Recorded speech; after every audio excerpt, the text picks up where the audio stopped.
warahmatullahi wabarakatuh. Pada kesempatan kali ini saya akan menyampaikan hal yang berkaitan dengan metodologi studi Islam. Pada pertemuan kali ini materi yang akan saya sampaikan yaitu peta konsep metodologi studi Islam. Pengertian metodologi studi Islam itu diambil dari 3 kata, metode, metodologi, dan studi. Jadi metode itu adalah cara teratur yang digunakan untuk melaksanakan suatu pekerjaan atau sebuah kegiatan agar tujuan dari kegiatan tersebut tercapai sesuai dengan yang diharapkan atau yang dikehendaki. Atau makna lain dari metode adalah cara kerja yang memiliki sistem untuk kemudian memudahkan pelaksanaan suatu kegiatan guna mencapai tujuan yang ditentukan. Itu pengertian metodologi. Sedangkan metodologi itu adalah sebuah ilmu tentang metode.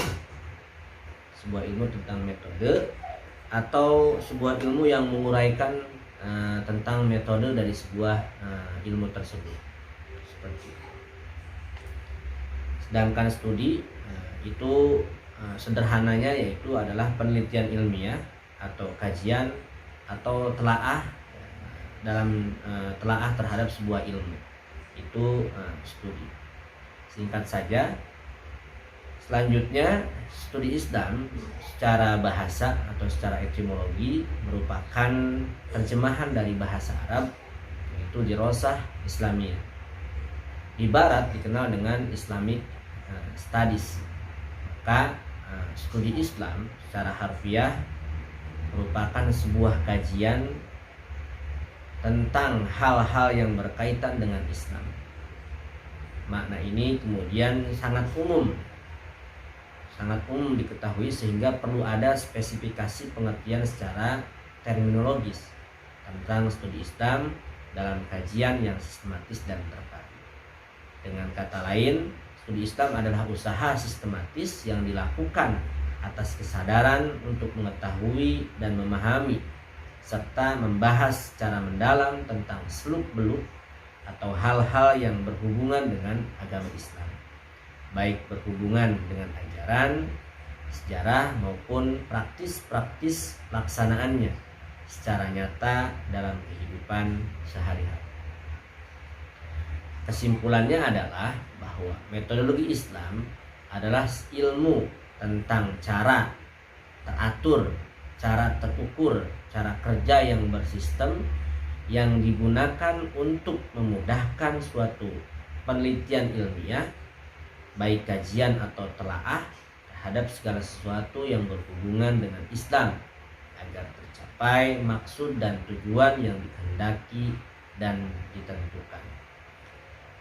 Baik, selanjutnya tentu metodologi studi Islam atau studi Islam memiliki tujuan kenapa kita harus mengetahui atau mempelajari studi Islam. Tujuan studi Islam yang pertama adalah untuk mempelajari secara mendalam atau lebih dalam tentang apa yang sebenarnya atau tentang apa hakikat dalam sebuah ilmu itu sendiri atau hakikat agama Islam itu sendiri dan bagaimana posisi serta hubungannya dengan agama-agama yang lain dalam kehidupan berbudaya dan bermasyarakat. Seperti itu.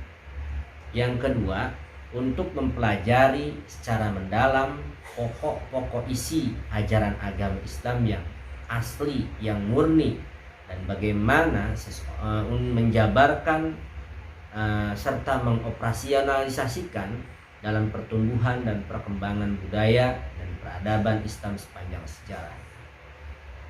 Yang ketiga, tujuan studi Islam adalah untuk mempelajari secara mendalam sumber dasar ajaran agama Islam yang tetap abadi dan dinamis dan bagaimana aktualisasinya dalam kehidupan sehari-hari.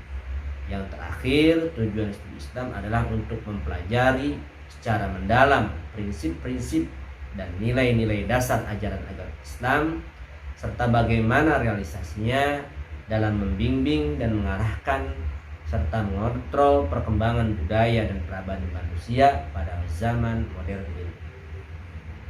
Itulah seputar tujuan studi Islam. Selanjutnya, lalu ruang lingkup kajian studi Islam itu seperti apa? Ruang lingkup kajian studi Islam yang pertama adalah sebagai doktrin dari Tuhan itu sendiri yang sebenarnya bagi para pemeluknya sudah final, sudah selesai dalam arti absolut, absolutely, dan diterima apa adanya oleh para pemeluknya. Yang kedua, ruang lingkup yang kedua adalah ruang lingkup kajian sebagai gejala budaya yang memiliki arti bahwa seluruh yang menjadi kreasi manusia dalam kaitannya dengan agama, termasuk pemahaman orang terhadap doktrin agama. Nah, yang ketiga, sebagai interaksi sosial, yaitu realitas umat Islam itu sendiri. Di sini ada gambar ya, di dalam bulatan. Jadi ruang lingkup kajian studi Islam itu yang pertama adalah agama sebagai doktrin. Nah, yang kedua, dinamika dan struktur masyarakat yang dibentuk oleh agama itu sendiri. Dan yang terakhir adalah sikap masyarakat pemeluk terhadap doktrin itu sendiri. Selanjutnya, tentu mempelajari studi Islam atau metode studi Islam memiliki signifikansi.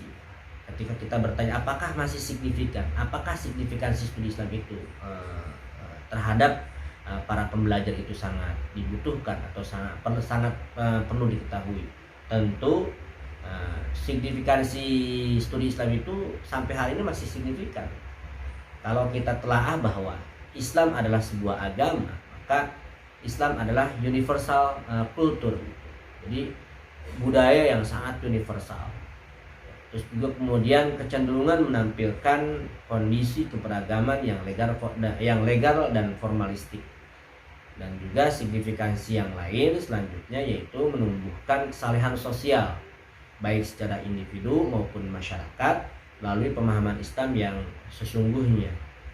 Lalu juga signifikansi berikutnya adalah bagaimana kemudian mengubah penghayatan dan pemahaman masyarakat Muslim dalam beragama, dalam menjalankan keislamannya. Terus berikutnya yaitu mengubah formalisme keagamaan menjadi format agama yang substantif, lebih mengarah pada hal-hal substantif. Terus berikutnya adalah menumbuhkan universalisme Islam, dan yang terakhir adalah mencari jalan keluar sebuah konflik dalam intra agama Islam itu sendiri. Kita tahu bahwa sering terjadi konflik di internal agama Islam itu sendiri. Berikutnya tentu mempelajari metodologi studi Islam atau studi Islam itu sendiri memiliki urgensi. Ada urgensi tersendiri kenapa kemudian kita harus mempelajari atau mengetahui metodologi studi Islam. Pertama yaitu munculnya perbedaan pandangan antara insider dan outsider yang memerlukan jalan tengah. Ini sering terjadi baik di antara orang-orang pemeluk agama Islam itu sendiri, sering berbeda pendapat atau berbeda pandangan dengan orang-orang yang pemeluk agama lain, sehingga diperlukan jalan tengah untuk mencapai sebuah solusi dan jalan tengah itu sendiri atau solusi yang kemudian memberikan sebuah manfaat. Urgensi yang lain yaitu umat Islam itu sendiri saat ini berada dalam kondisi problematik, banyak masalah-masalah, misalkan kemiskinan dan lain sebagainya, atau bahkan mungkin termarginalkan dan bahkan tertinggal oleh umat-umat yang lain. Yang selanjutnya adalah urgensitasnya adalah umat manusia dan peradabannya berada dalam suasana problematis juga. Tidak hanya umat Islam saja, tapi kemudian seluruh umat manusia dan peradabannya berada dalam suasana problematis. Yang terakhir, situasi keberagaman di Indonesia cenderung menampilkan kondisi keberagaman yang legalistik, formalistik. Sifatnya hanya bersifat formalistik saja dan legalistik. Ini bisa kita lihat di tengah-tengah masyarakat sebetulnya.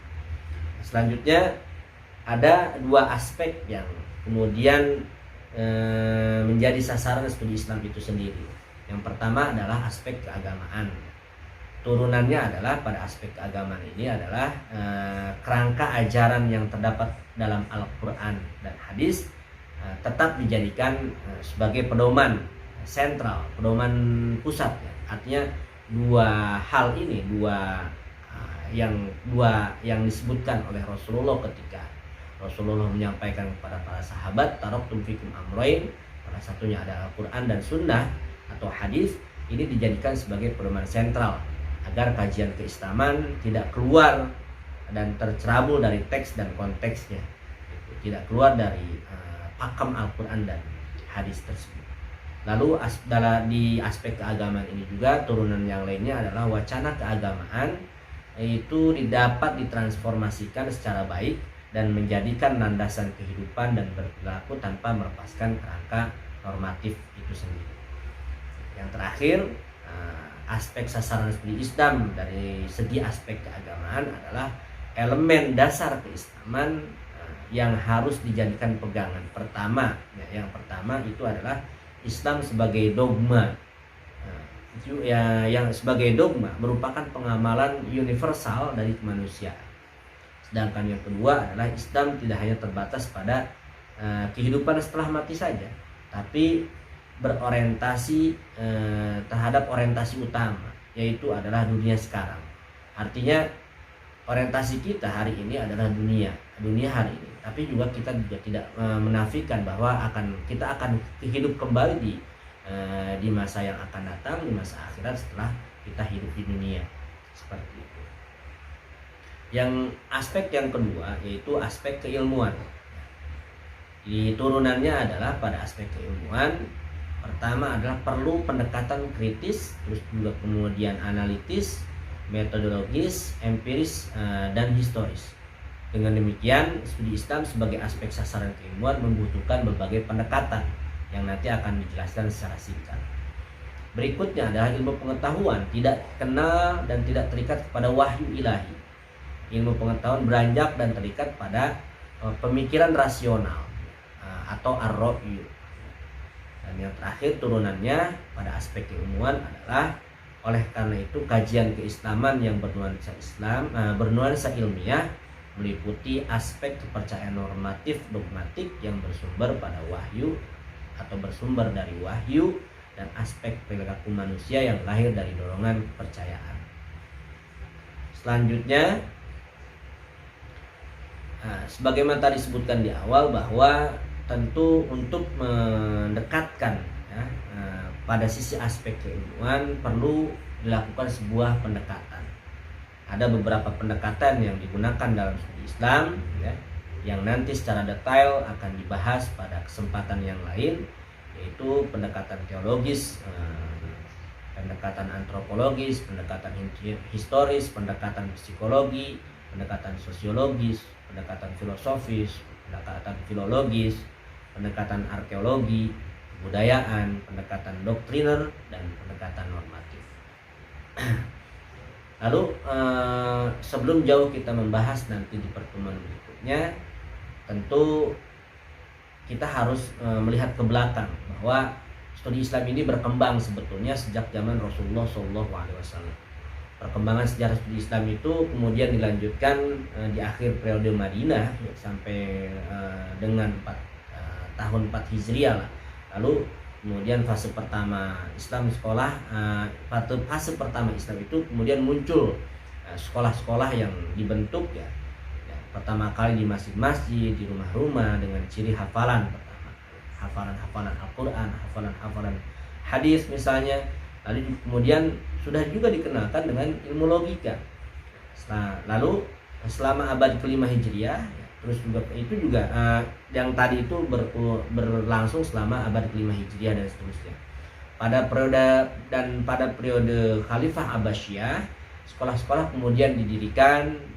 Tentu juga pada masa Umayyah juga sudah mulai ya, termasuk pada masa Abbasiyah, sekolah-sekolah kemudian didirikan dan juga kemudian mulai menempati gedung-gedung yang dibangun, gedung-gedung yang besar, gedung-gedung yang megah dan bergeser kepada mata kuliah yang bersifat spiritual ke mata kuliah yang bersifat intelektual, ilmu alam dan ilmu sosial.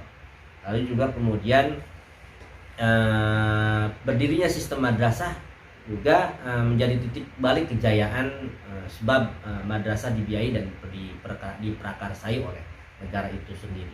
Nah, ini perkembangan studi Islam di dunia muslim dan juga didukung oleh pengaruh Al-Ghazali, ya. Disebut sebagai awal terjadi pemisahan ilmu agama dengan ilmu umum. Lalu ada beberapa kota yang saat itu menjadi kajian Islam di zamannya, seperti Nishapur di Baghdad, terus juga Kairo, Nishapur ya, terus kemudian Baghdad, Kairo, terus juga Damaskus dan Yerusalem. Dan juga kita kenal di dalam dunia Islam ada 4 perguruan tinggi tertua, ya, di dunia muslim, yakni Nizamiyah di Baghdad, Al-Azhar di Kairo Mesir, Cordova ya di Spanyol, dan Kairuan Amir Nizam Al-Muluk di Maroko. Selanjutnya, perkembangan sejarah Islam juga tidak terlepas dari perkembangan studi Islam di Barat. Kontak Islam dengan Barat itu sangat luar biasa, ya. Singkatnya dapat dikelompokkan menjadi 2 fase. Yang pertama adalah masa kejayaan Islam abad ke-8 Masehi. Kita bisa lihat Spanyol di abad ke-13. Dan setelah itu masa Renaissance, runtuhnya kejayaan Islam, di mana Barat berjaya selama abad ke-16 bahkan sampai sekarang. Lalu bagaimana pertanyaannya perkembangan studi Islam di Indonesia? Bermula dari munculnya lembaga atau sistem pendidikan di Indonesia, itu bermulai dari langgar, musola-musola, kemudian dikemas dalam bentuk sistem pesantren, kemudian berlanjut dengan sistem pendidikan di kerajaan-kerajaan Islam. Akhirnya muncul sistem kelas. Abad ke-19 perkembangan pendidikan Islam di Indonesia mulai lahir, ya, dengan adanya sekolah Belanda. Banyak orang-orang muslim yang sekolahkan di sebagian orang muslim sekolah di sekolah Belanda, ada sekolah Eropa, sekolah vernacular, ya, terus juga sekolah khusus bagi ningrat, ya, ningrat Belanda, terus juga vernacular juga sekolah khusus bagi warga Belanda. Terus juga kemudian di samping itu ada sekolah pribumi. Ada sekolah pribumi yang mempunyai sistem yang mirip atau sama dengan sekolah-sekolah Belanda atau sekolah Eropa. Saya sebut saja seperti taman siswa yang didirikan oleh kita kenal Ki Hajar Dewantara. Berikutnya pada dasawarsa ke abad ke-20, madrasah-madrasah dan sekolah-sekolah model Belanda itu diadopsi, ya, oleh oleh organisasi Islam seperti Muhammadiyah, NU, Jamaat Khair, Maqal Anwar dan lain-lain.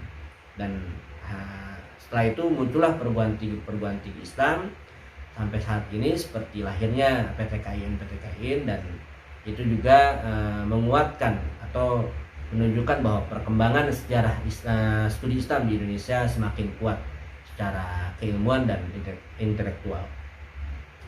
Berikutnya tentu kita perlu ketahui dalam studi Islam juga ada peta konsep yang diajarkan kepada para mahasiswa atau kepada para pembelajar, dan tentu ini dibagi ke dalam dua peta konsep. Yang pertama, Islam sebagai doktrin dan ajaran.